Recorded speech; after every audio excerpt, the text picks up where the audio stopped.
സഞ്ജുവും ദ്രാവിഡും ഒരേ ദിശയിൽ സഞ്ചരിക്കുന്നവരല്ലെങ്കിലും ഇവരുടെ അവസാന ഗോൾ എന്ന് പറയുന്നത് ഒരു കാര്യമാണ്. ഇവരുടെ ടീമിനെ ഏറ്റവും മികച്ചതാക്കുക എന്നത്. ഇനി പ്ലേ ഓഫ് കയറാനോ അല്ലെങ്കിൽ ടേബിൾ ടോപ്പ് ആകാനോ മികച്ചതാക്കാനോ ഒന്നും തന്നെ സാധിക്കില്ല. പക്ഷെ കളികൾ തന്നെ മികച്ചതാക്കാൻ സാധിക്കുമെന്നാണ് പറയേണ്ടത്. ഇനി രണ്ട് കളികളാണ് ഇനി ശരിക്കും ഇവർക്ക് ബാക്കിയുള്ളത്.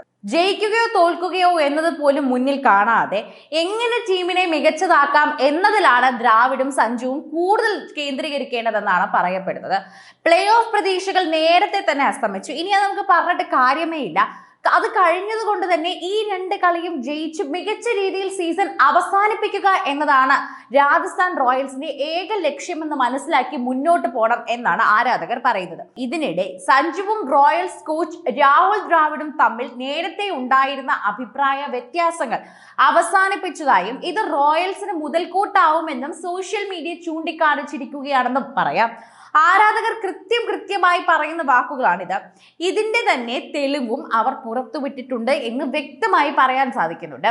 രാജസ്ഥാൻ റോയൽസിന്റെ പരിശീലന സെഷനിൽ ടീമിന്റെ ഗെയിം പ്ലാനുകളെ കുറിച്ച് ചർച്ച ചെയ്യുന്ന രാഹുൽ ദ്രാവിഡിന്റെയും സഞ്ജു സാംസണിന്റെയും ഫോട്ടോ പുറത്തു വന്നിരുന്നു എന്ന് കൂടി പറയണം.